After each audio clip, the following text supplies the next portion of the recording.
Swagatam to Andhra Pradesh, the coastal jewel of India. Live from New Delhi, you're watching DD India News Hour, India's voice to the world. I'm Preeti Kaur. Coming up in the next 1 hour. No survivors after Russian military plane carrying Ukrainian prisoners of war crashes. Zelensky blames Russia of playing with the feelings of POWs. Russia seeks emergency UN Security Council session. NATO's largest military exercise since Cold War kicks off.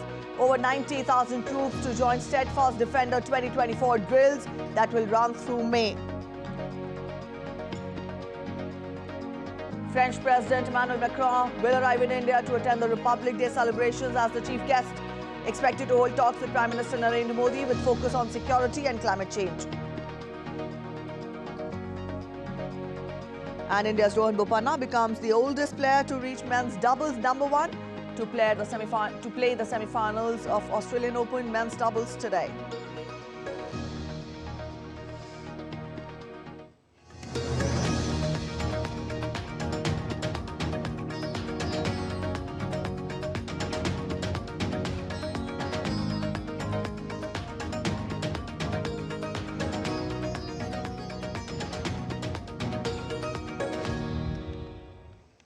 Let's get to updates on Russia-Ukraine war. A heavy-lift military transport aircraft, the Russian Il-76, crashed with 65 Ukrainian prisoners of war in the Belgorod region of Russia.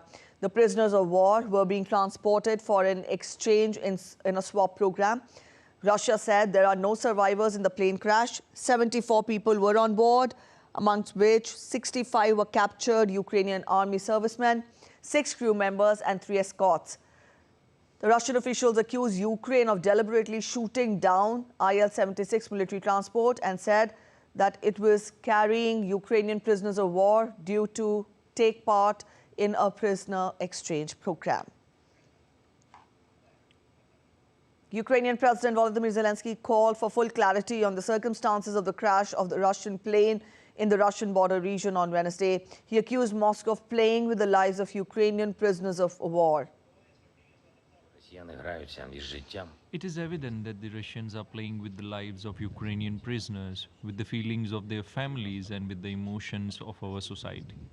It is necessary to establish all clear facts to the extent possible, considering that the plane crash occurred on Russian territory beyond our control.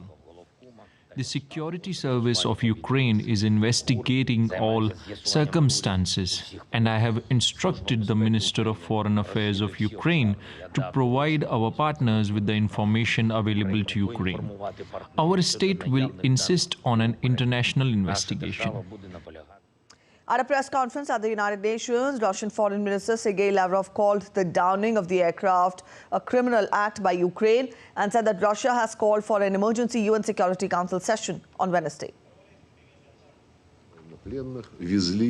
Ukrainian prisoners of war were being transported to the Belgorod region for the next exchange agreed upon between Moscow and Kyiv. Instead of this exchange taking place, the Ukrainian side from the Kharkiv region launched an anti-aircraft missile attack on this plane, which became fatal. We have already requested about 1 to 1.5 hours ago an urgent meeting of the UN Security Council, and we very much hope that the French presidency will fulfill its responsibilities and schedule such a meeting as soon as possible. On providing assistance to Ukraine, German Chancellor Olaf Scholz said the aim of a European Union special summit next week is for all EU member states to agree to financial aid for Ukraine on Wednesday. We will also use our talks today to prepare for the next European Council meeting in Brussels next week. The aim is to decide on financial aid from the European Union for Ukraine. You know the situation. Our aim is to reach a joint agreement between all European Union states as part of the revision of the EU financial framework so that 50 billion euros in loans and grants will be reliably available to Kyiv over the next 4 years. On the solution to Russia-Ukraine war, Slovak Prime Minister Robert Fico said that he did not believe in any military solution, adding that he supports the Ukrainian president's peace plan despite calling it unrealistic on Wednesday. I repeated to Mr. Prime Minister that I do not believe in any military solution to this conflict. It extremely bothers me as a Slav that the mutual killing of Slavs is going on maybe in the name of some geopolitical interests. Therefore, I said that my government will support any peace plan. Therefore, without hesitation, I supported also the peace plan of the Ukrainian President Zelensky, although I am convinced it is not realistic. A Russian missile struck a town near the front line in Ukraine on Wednesday. The Ukrainian officials said the strike killed 2 people. The governor of Donetsk region, Vadim Filashkin, said the missile hit a dwelling in the town of Hernik. He added that apartment blocks and more than 40 private homes were damaged in the attack. Ukraine's emergency services said 1 body was recovered from under the rubble. NATO on Wednesday launched its largest exercise since the Cold War, with the U.S. Navy dock landing ship Gunston Hall left port for transit across the North Atlantic to Alliance territory in Europe. Some 90,000 troops from the United States and fellow NATO allied nations are due to join the Steadfast Defender 2024 drills that will run through May. More than 50 ships from aircraft carriers to destroyers will take part, as well as more than 80 fighter jets, helicopters and drones, and at least 1,100 combat vehicles, including 133 tanks and 533 infantry fighting vehicles, will participate. According to NATO, the last exercises of a similar size were Reforger during the Cold War in 1988, with 125,000 participants. U.S. President Joe Biden's Middle East advisor, Brett McGurk, is in Doha for serious discussions. On Wednesday, White House spokesperson John Kirby said the possibility of another hostage deal between Israel and Hamas is on the cards. Right now, and while he's having lots of conversations on lots of issues, this is certainly top of his agenda. We certainly want to see another humanitarian pause put in place so that we can, again, get aid in and get people out. But how close we are to that and what the parameters of that are going to look like, how many days, and that's all part of the discussions we're having right now. And it would not be appropriate for me to try to speculate on where that's going right now. Israel has denied the responsibility on Wednesday for the attack on the UN compound in Gaza. The United Nations blamed Israeli tanks for striking its compound for sheltering displaced Palestinians, which caused mass casualties. The attack, which the UN said hit a vocational training center housing 30,000 displaced people in Khan Yunis. Now, this incident also prompted outright condemnation from the US.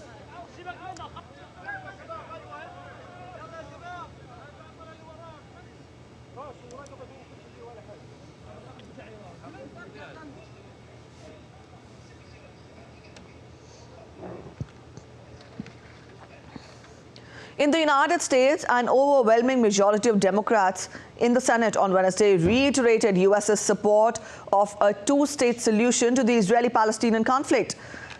The amendment to support a negotiated solution to the conflict was backed by 49 out of the 51 members of the Senate Democratic Caucus.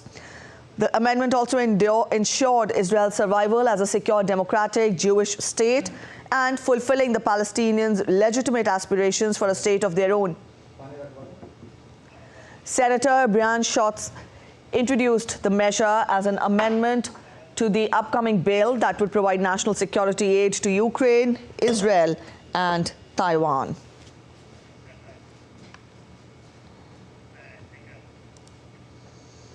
The largest owner and operator of U.S.-flagged vessels, operator Maersk Line, has suspended Red Sea transits. The decision was taken by Maersk after explosions were reported close by, and the explosion forced 2 ships to turn around when they were transiting the Bab al-Mandab Strait of Yemen. In a statement, Maersk said the vessels were accompanied by U.S. Navy as they were carrying U.S. military supplies. A spokesperson for Yemen's Houthi military forces said they fired ballistic missiles at several U.S. warships that were protecting 2 commercial vessels. The vessels and crew were unharmed and were being escorted back to the Gulf of Aden, though U.S. has denied any such attack.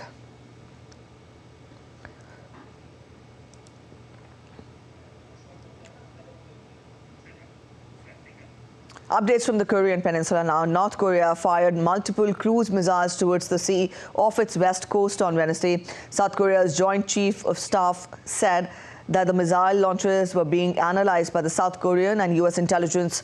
Tensions have spiked on the Korean peninsula after military maneuvers by the South Korean and US militaries in response to the weapons testing by the North. Saeed Absarul Hassan has more on this. Tension continues to escalate in the Korean peninsula as North Korea fired multiple cruise missiles towards the sea off its west coast on Wednesday. Confirming the launch of missiles, South Korea's Joint Chiefs of Staff said South Korean and US intelligence are analyzing the repercussions in the region. The latest firing of missiles by Pyongyang comes as the South Korean Navy's Special Warfare Unit was taking part in training along the east coast in Gangwon province, bordering the north for 10 days. 북한이 어제 발사한 순항 미사일 Considering the flight distance of North Korea's cruise missile fired yesterday was shorter than the previous launches, it is believed that the firing was for the upgrading of the existing cruise missiles' capabilities. South Korean and US intelligence authorities are analyzing other details. 분석 중입니다. South Korea has conducted rare defense exercises anticipating direct military strikes on Seoul by North Korea. Last month, over 1,000 South Korean military, police and emergency personnel took part in defense drills in Seoul. Given that the South Korean capital is only 38 kilometers from the military border with the north, it is seen as a vulnerable target. Since the 1953 war, the two Korean nations have been at loggerheads and have continued to develop the latest war equipment to take on each other. The US and Japan are assisting and training South Korean forces for several years. The US has accused Russia of having a hidden military pact with North Korea. Pyongyang's top leaders have been visiting Moscow to strategize wartime military cooperation, while Western nations have recently blamed North Korea for providing firepower to Russian military forces in Ukraine. Mohammad Absarul Hassan reporting for DD India. North Korean leader Kim Jong-un warned a failure to provide people with basic living necessities, including food, is a serious political issue and called for an improvement in the country's regional economy. Kim made the remarks while discussing regional development in a speech at the 19th enlarged meeting of the political bureau of the country's ruling party, held between Tuesday and Wednesday. The North Korean leader also urged his party to bring about a swift change to raise the living standards of the people throughout the country and close the gaps between urban and rural areas through its new regional development policy. Kim announced the policy at a Supreme People's Assembly meeting held earlier this month. 60 Syrian migrants were rescued from a small boat off Cyprus after being stranded for days. The migrants, including 3 children and a man found unconscious, were taken to the hospital. The boat was found about 30 nautical miles off Cape Greco. All the migrants were dehydrated and had sailed from Lebanon in January. The authorities scrambled to rescue helicopters and patrol vessels after a merchant vessel reported seeing the boat. The occupants of the boat were all Syrians.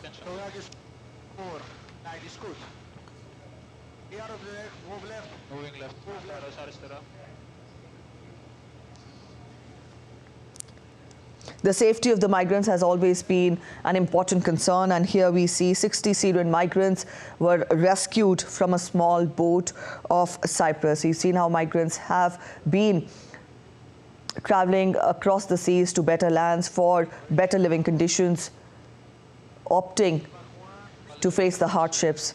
And here we see all the 60 migrants were dehydrated and were in a palpable condition, and they were taken to the hospital after their rescue.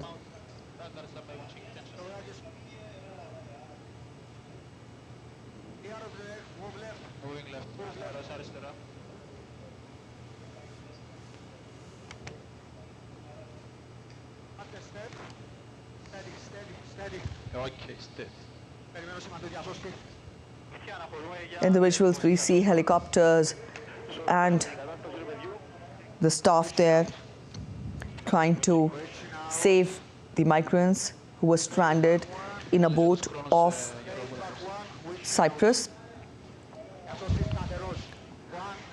And as we speak, we tell you that all the occupants were Syrians.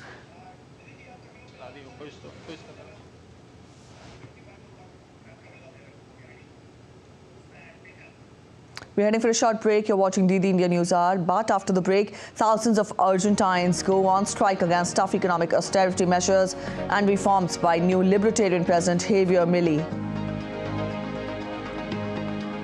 In a bid to save the endangered species, world's first rhino embryo successfully transferred.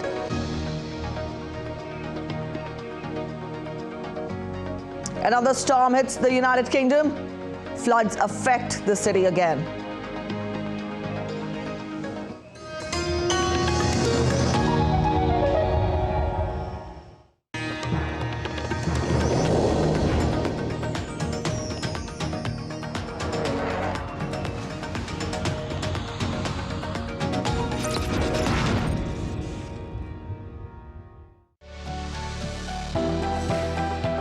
Turning crisis into opportunity, transforming ideas into action, stories of real change, tales of sustainable solution.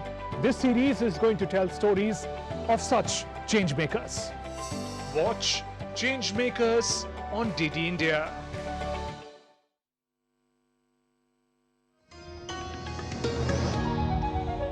Welcome back. After the break, you're watching DD India News Hour, and I'm Preeti. Let's continue getting you more international updates. Taiwan President-elect Lai Ching-te said that he hopes that the United States can continue to firmly support Taiwan as he met the first group of U.S. lawmakers to visit Taipei since he won an election earlier this month. Meeting with the leaders of the U.S. House of Representatives, Taiwan Caucus, Republican Representative Mario Diaz-Balart and Democratic Representative Amy Bera, Lai said that democracy and freedom were the core shared values with the U.S.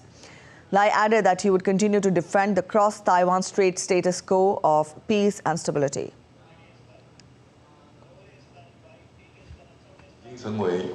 Taiwan belongs to the world. Vice President-elect Xiao B. Kim and I will work together. Continue the strong foundation set by President Tsai to unite the Taiwanese people, strengthen our society. I hope the United States can continue to firmly support Taiwan, deepen bilateral cooperation and relations, and work with other democratic partners to ensure peace and prosperity in the region. 2024 Republican presidential candidate Nikki Haley addressed supporters at a rally in North Charleston, South Carolina, a day after she placed second in New Hampshire's primary contest behind former President Donald Trump. During the rally, Nikki Haley encountered an unexpected interruption to her speech. Haley, who is placed third in Iowa, and she lost to Trump by 11 percentage points in New Hampshire, refused to bow out. This race is far from over, she told her supporters, challenging Trump to debate her. Haley is the last standing rival to frontrunner Donald Trump in the race to secure the party's nomination to challenge President Joe Biden in November's election. Every day for them to be able to do that. Another issue that is in focus in the run-up to the U.S. presidential elections is that of migrant crisis. New York City Mayor Eric Adams urged the White House to address the challenges posed by an influx of migrants arriving on the buses from Texas and other southern U.S. states. Adams highlighted the city's efforts in aiding asylum seekers, providing support such as food, medical care, and shelter to cover 172,000 individuals. He termed it as a national crisis. This is a national crisis that calls for a national solution so that our newest arrivals can contribute to our economy like the generations of immigrants before them. It is time for the federal government to deal with this federal crisis and make sure we can give them the opportunity.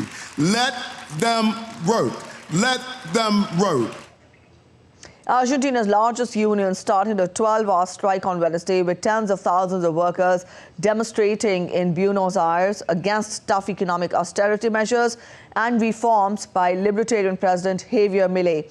The action is the biggest show of opposition to Milei's plans for spending cuts and privatization since he took office last month. The strike was coordinated by the powerful umbrella union, the General Confederation of Labour, and comes amid major scrutiny of Milei's two major reform pushes. The new government says the austerity measures are needed after years of overspending that have left Argentina with huge debts to local and international creditors. In Lisbon, thousands of demonstrators walked towards the Portuguese parliament during a protest by police professional associations demanding better salaries and work conditions.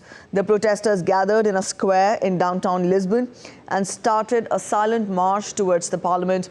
Police Union Association said that the average hazard pay in the PSP was currently between 380 and 420 euros per month, while in the PJ it had reached 1,000 euros. In a statement, President Marcelo Rebelo de Sousa said that the professionals from the Public Security Police and National Republican Guard, as well as from other police forces, must have a compensation regime equivalent to that of the Criminal Investigation Police. Tanzania's political opposition held its first major protest in years on Wednesday to demand constitutional changes to reduce presidential powers and reform of the Electoral Commission ahead of a general election due next year. Protests in the commercial capital, Dar es Salaam, was called by the opposition Party for Democracy and Progress, and party police officers accompanied the marchers. Protesters at the march said that they were concerned about unemployment and the rising cost of living in Tanzania. Two called for constitutional reform as well. President Samia Suluhu Hassan last year lifted a ban on most political rallies that her predecessor, John Magufuli, had imposed in 2016 and has eased other restrictions on media and opposition parties.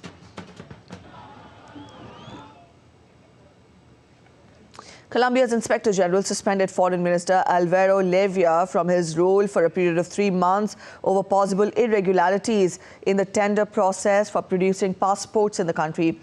Levia last year declared the bidding process for producing Colombian passports void after just one company, Thomas Gred and Sons, which was already making the documents, tendered an offer.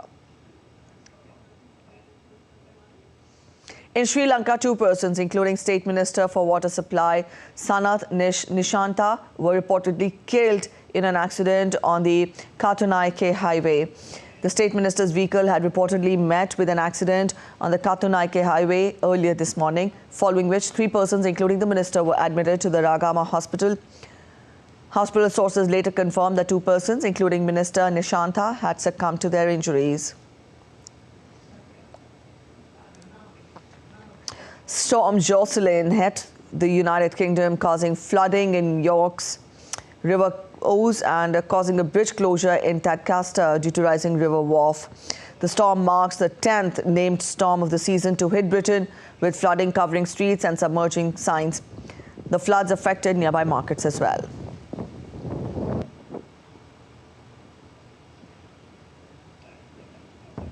A woman was rescued after being stranded for 15 hours on top of an overturned car in Livermore, California. The woman lost her belongings and could not reach out for help. She stayed in the water for 15 hours until a camper called the authorities. She was airlifted by a helicopter and taken to a local hospital, where she was said to be in good condition, according to the Alameda County Fire Department.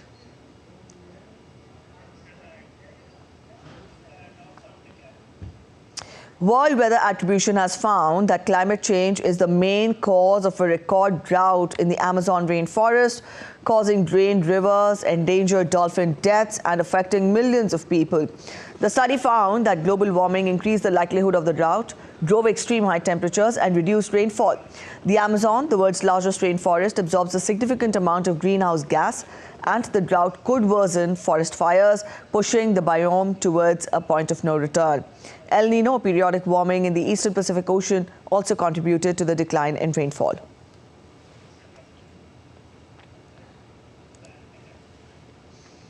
Colombia's President Gustavo Petro has declared wildfires as a natural disaster, freeing up funds to combat them amid soaring temperatures and the El Nino weather impact.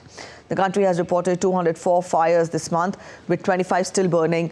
Almost $500 million for El Nino-related issues has already been spent. Colombia, a biodiverse country, is facing fire threats due to its dry season and El Nino weather. 952 municipalities are on alert, with over half red alerted. Climate change has led to a record drought in the Amazon basin, with scientists predicting that it will worsen further. The Indian national capital, Delhi, faced another cold morning on Thursday with cold wave and dense fog gripping the city. On Wednesday, cold to severe cold conditions prevailed in many parts of Punjab, East Uttar Pradesh, Bihar, Haryana, Chandigarh and northwest Rajasthan. The Indian city of Ayodhya was also engulfed in the dense fog on Thursday morning, reducing visibility to few meters. Several flight operations have also been delayed at the airport due to low visibility amidst the fog. All right, for more on this, we're joined in by our correspondent Akshay Dongre, who will be getting us more. Akshay, we've just told how the national capital witnessed foggy conditions in the morning and cold conditions as well. Let us get more from you as to how is the morning now outside, and also what are the predictions in the coming few days? Well, with the sunrise, the visibility has improved significantly. However, it's still bad as far as the visibility in the national capital is concerned. It's not the ideal situation that should be here in New Delhi in terms of visibility. That has been impacting not just the flight operations, but also the movement of trains in and around northern part of India. Now, it's not just Delhi that is engulfed in fog. In fact, parts of Haryana, Punjab, Uttarakhand, Himachal, as well as states of Uttar Pradesh and Rajasthan also are impacted by these foggy conditions. And as we have been talking about, the kind of changes in the weather patterns is being brought by global warming. This is perhaps one of these changes that is being witnessed in the national capital. Persisting fog that is now getting caught up with the smoke coming out of the pollutants and becoming smog, becoming a health hazard for people, is another problem that the people of Delhi are facing, with the air pollution fluctuating between severe to very poor category, Preeti. All right, Akshay, thank you for joining in with those details. So that was our correspondent Akshay telling us the current status of the weather in the national capital. And up next, we take a look at other stories making it to the headlines from across the world. Bolivians are expressing their dreams in miniature form at the Aymara Festival of Alacita in La Paz. The vibrant market, which translates to Buy Me, is an annual tradition where local artisans sell miniatures in a fair related to personal wishes for the year. Scientists have successfully transferred a 70-day male northern white rhino embryo into a southern white rhino surrogate mother at the Olpeyeta Conservancy in Kenya. The last male northern white rhino died in 2018, leaving only 2 females. The Biorescue Consortium is working to save the endangered species, which used to roam freely in Africa. Cuba's Jazz Plaza Festival opened with American pianist Aaron Goldberg, Cuban drummer Oliver Waltz, and double bassist George Reyes, aiming to build and protect the cultural bridges between the two countries. The 39th edition features over 200 presentations by 150 musicians from France, Brazil, Spain, Mexico, Austria, Argentina, the United States, and Cuba.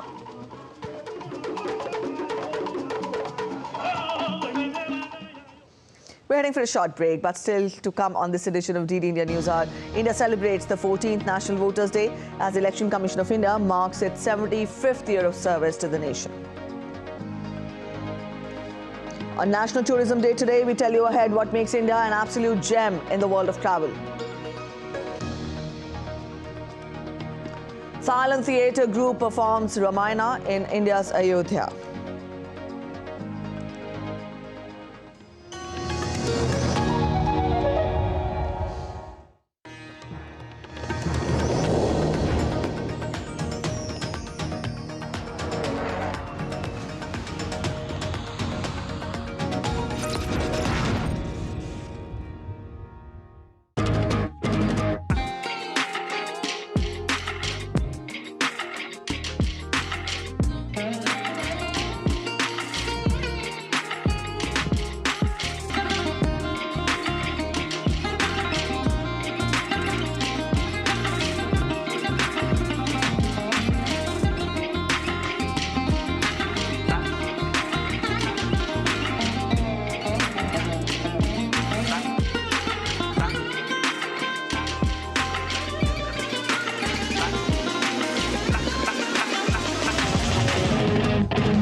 Welcome back after the break. You're watching DD India News Hour. A quick relook of the top stories once again. No survivors after Russian military plane carrying Ukrainian prisoners of war crashes. Zelensky blames Russia for playing with the feelings of the POWs. Russia seeks emergency UN Security Council session.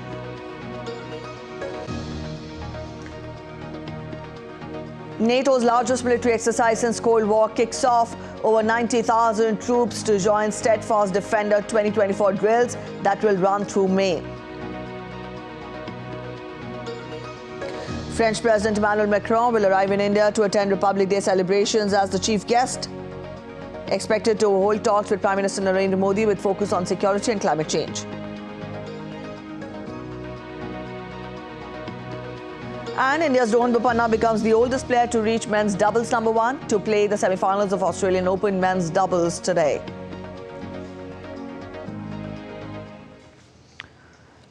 French President Emmanuel Macron is arriving in India for a pivotal visit this afternoon. Prime Minister Narendra Modi will welcome the visiting dignitary in Jaipur, where they will visit various places of cultural and historical significance, including Jantar Mantar and Hawa Mahal. In the evening, both the leaders will have a bilateral meeting. French President Emmanuel Macron will be accompanied by a high-level ministerial and business delegation. India seeks access to the French market for crucial technologies, aiming to develop a robust military-industrial ecosystem. As strategic partners, India and France share a high degree of convergence on a range of regional and global issues. Also, on the economic front, fast-tracking negotiations for India-EU free trade agreement is a potential outcome, aiming to boost trade and economic ties. Strengthening business ties and promoting cross-investments will be underscored through France's Make It Iconic campaign. This year, the two countries are celebrating the 25th anniversary of the strategic partnership.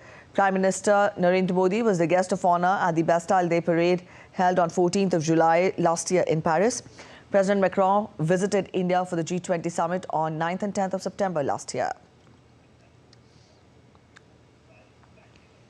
All right, for more on this, we're joined in by our correspondent Jessica Taneja. Jessica, good morning. Now, we know that this is France's 6th participation as the chief guest of India's Republic Day celebrations.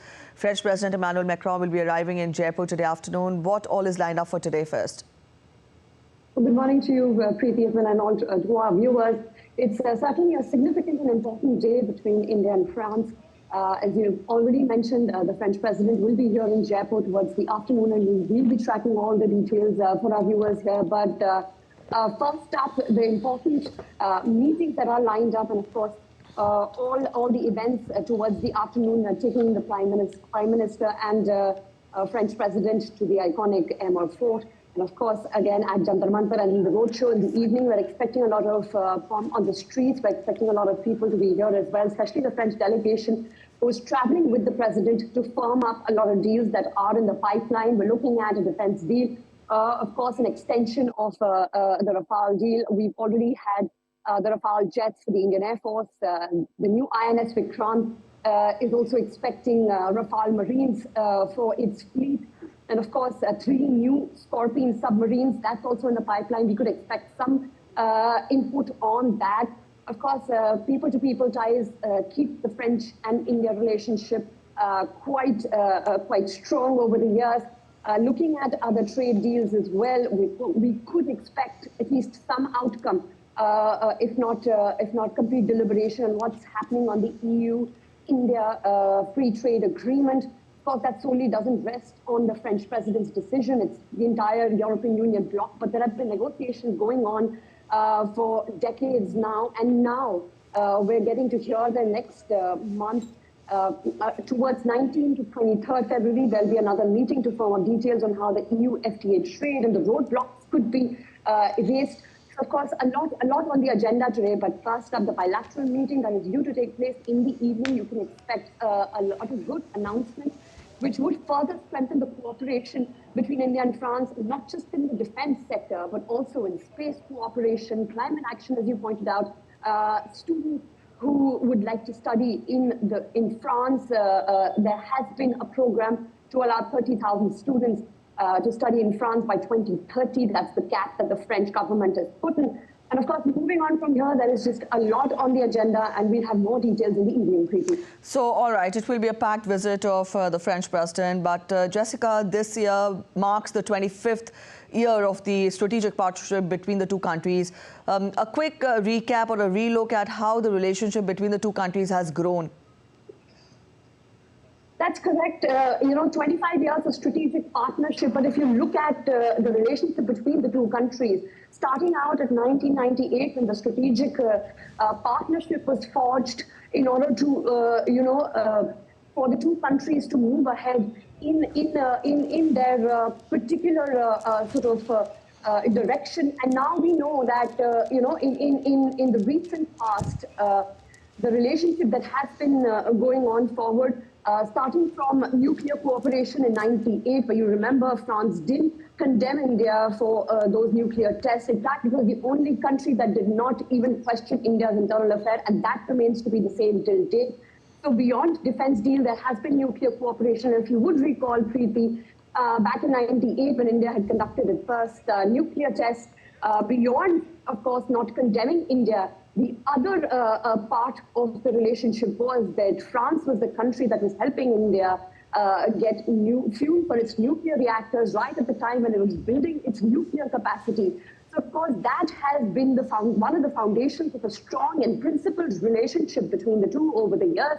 But as I said, there have been some roadblocks in terms of France helping India in developing our nuclear reactors as well. So something on that front can be expected, but we don't know for certain if that's going to come up. But talking about the overall relationship between India and France, it goes way beyond 1998. And if you remember, Jacques Chirac not only visited, former President, French President Jacques Chirac not only visited India during Republic Day on the 26th of January when Atal Bihari, pardon me, later on, and then with Atal Bihari Vajpayee visiting France, the relationship between the two has been strongest ever, perhaps a strongest partner in the European Union bloc. All right, Jessica, we'll leave it here. Thank you for joining in with those details. Let's turn focus to other updates now. President of India, Draupadi Murmu, will address the nation today on the eve of the 75th Republic Day. The address will be broadcast from 7 p.m. on the entire network of Akashvani and telecast over all channels of Doordarshan in Hindi, followed by the English version. Broadcast of the address in Hindi and English will be on Doordarshan, as we told you, followed by broadcast in regional languages by regional channels of Doordarshan network. AIR will broadcast regional language versions from 21:30 hours onwards on its respective regional networks. All right, it's that time of the year again when 54 Indian Air Force aircraft will converge over Kartavya Path on the occasion of Republic Day celebrations. Flying at varying altitudes and speeds, they are channeled into a highly synchronized and seamless continuum. Also, the IAF released a shot behind-the-scene peek at the mechanics of this aerial ballet.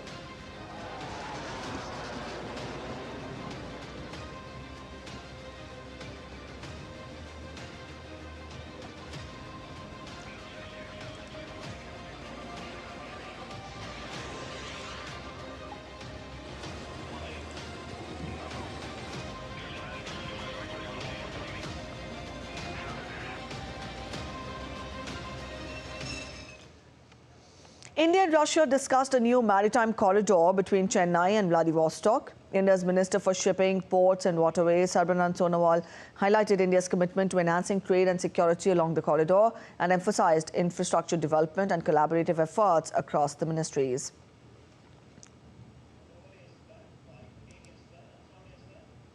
On the part of the Government of India, we have been taking adequate measures so that maritime security can be ensured for the commercial vessels movement, seamless movement. So that way, our concerned ministry is taking adequate initiative in this regard. And this particular Eastern Maritime Corridor will be a very, very important alternative to this kind of situation. And this is definitely going to provide us a lot of scope and to continue our seamless movement of our cargo vessels to those targeted destination. The UN General Assembly President Denis Francis has termed India as a reliable and a highly regarded partner. The 78th President of General Assembly, Denis Francis, is on a visit to India and held talks with External Affairs Minister Dr. S. Jaishankar in New Delhi on Wednesday. The UNGA President supported reforms at the UN Security Council, saying United Nations expects India to take the lead in bridging differences amid challenging times. Calling India as one of UN's oldest partners, Francis appreciated India for sending largest number of peacekeeping forces to the UN.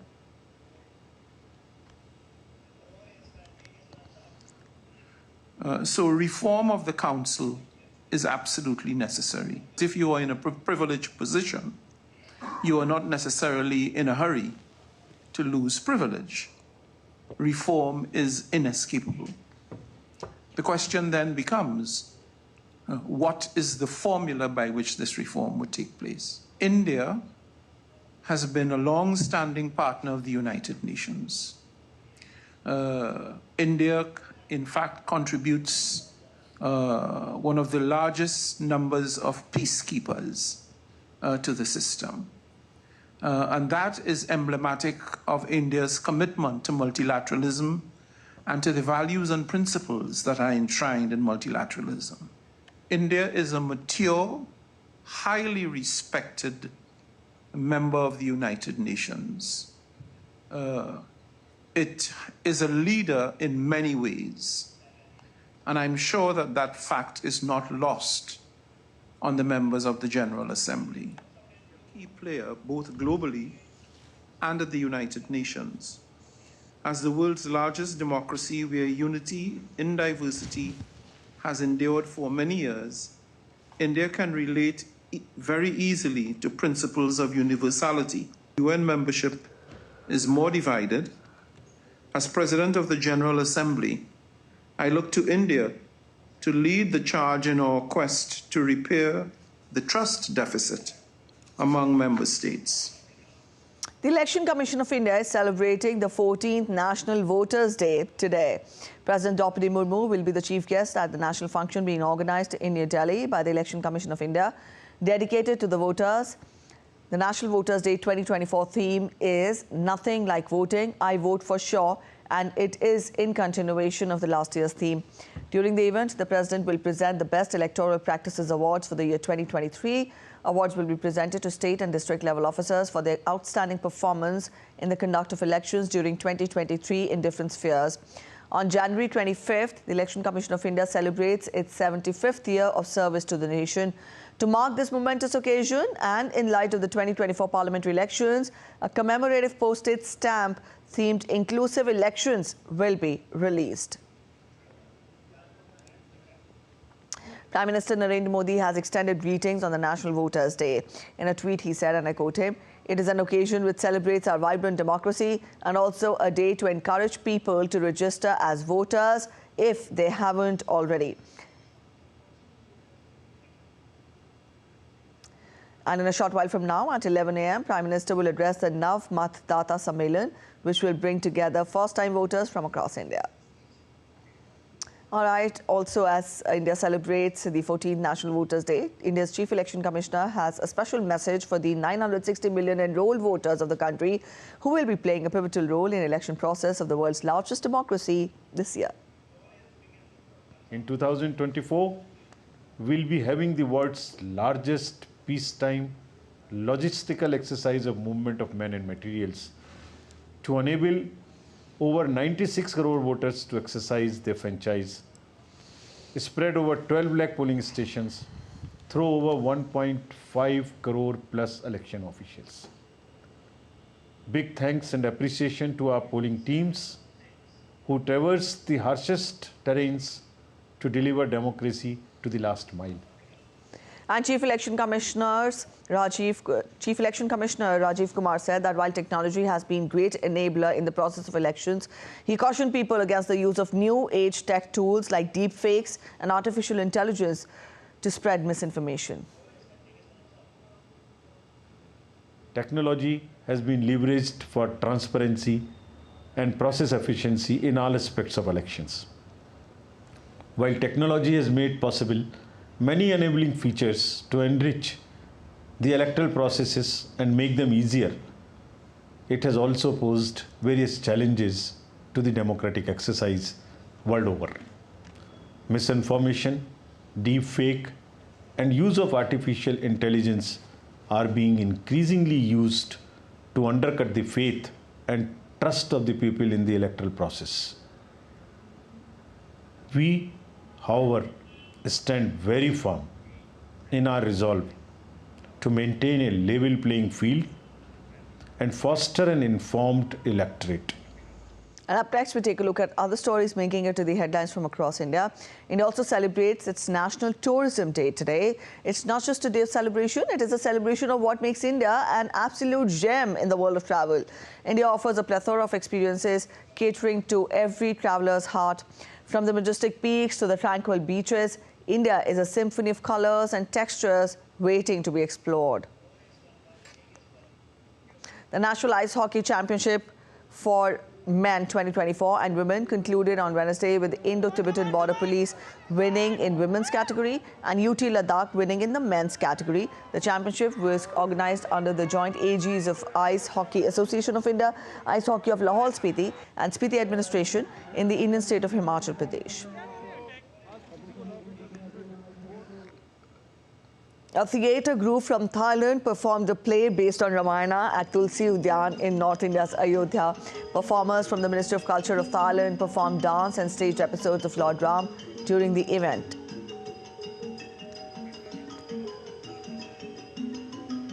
A short break ahead, but after the break, carmaker Audi's Mexican union workers strike over wage increase. Deepika and Mumtaz shine as the Indian women's team decimate Poland in the inaugural edition of the FIH Hockey 5S Women's World Cup. And 200 drones light up the Madrid sky at an international tourism fair.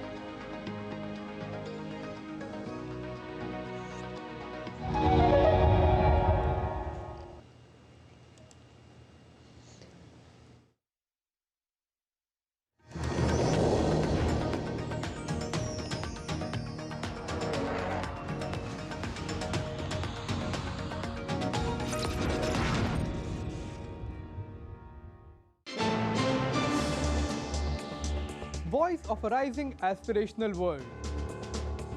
Stories of challenges, struggles and accomplishment. A world battling conflict, hunger and poverty. Embracing growth, development, science and technology. A voice of progress, a voice of unity. Watch Voice of the Global South with me, Akshay Dongre, only on DD India.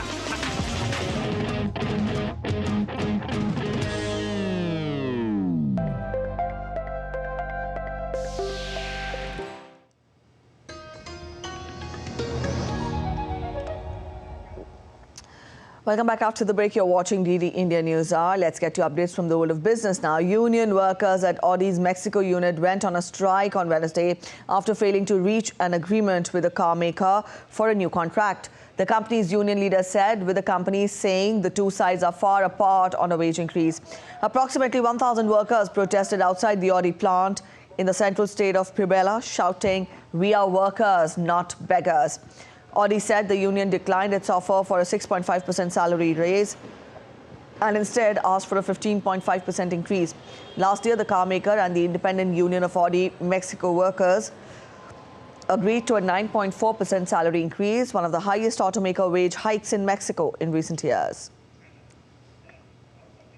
The U.S. Federal Reserve on Wednesday raised the rate on loans to banks issued under an emergency lending program that was launched last year. The bank term funding program that will now expire on March 11th was introduced during the regional banking crisis in a bid to ease stress in the financial system. The decision to hike the rate has been taken after borrowing surged in recent weeks as institutions took advantage of the attractive financing scheme. Up next, we get to updates from the world of sports. The year's first Grand Slam has reached into the semi-final rounds. The big names will clash for the final spot. Djokovic and Aryna Sabalenka eye to defend the title. Getting you details, in men's singles tie, Novak Djokovic will face Jannik Sinner, while Medvedev will take on Zverev in a fight for the final spot. In women's singles tie, Coco Gauff is set to take on defending champion Aryna Sabalenka, followed by Diana Yastremska's face-off with Qinwen Zheng. Indian women's team beat Poland in the inaugural edition of the FIH Women's Hockey World Cup in Muscat. The Indian team is led by experienced goalkeeper Rajni Etimarpu, and it defeated Poland by 5-4 in Muscat. For India, Khan Mumtaz and Deepika Soreng scored 2 goals each, while Mariana Kujur netted 1. The Indian women's team is included in Pool C alongside the United States of America, Poland and Namibia. And India's western state of Maharashtra leads the medal tally at the 6th Khelo India Youth Games, closely followed by Haryana, while Tamil Nadu is placed 3rd. Maharashtra has bagged 21 golds, 19 silvers and 23 bronze medals. The Games has witnessed participation of over 5,600 young athletes in 26 sports. That includes archery, athletics and badminton. It will culminate on 31st of January. India's southern state of Tamil Nadu is hosting the Games.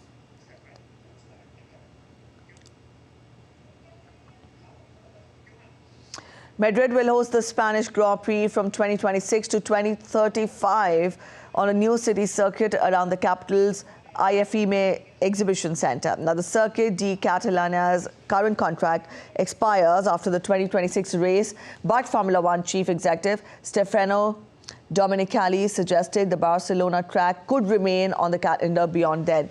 The country currently has 2 Formula One drivers, Carlos Sainz at Ferrari and double world champion Fernando Alonso at Aston Martin. Madrid last hosted a Grand Prix at Jarama to the north of the city in 1981, with Barcelona becoming their home of the Spanish race in 1991. An international tourism fair in Madrid featured 200 drones showcasing iconic tourist attractions like Taj Mahal and the Eiffel Tower, organized by hotel chain Socotel to celebrate its 30th anniversary. The annual fair runs from January 24th till 28th.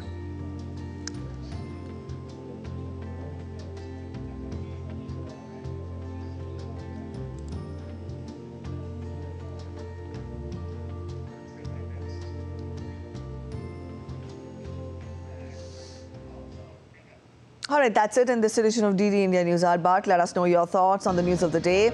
You can connect with us on Facebook, X and also Instagram. We'll be back with more news as it breaks here on DD India. I'm Preeti Kaur signing off, and from all of us here in Delhi, thanks for watching DD India News Hour.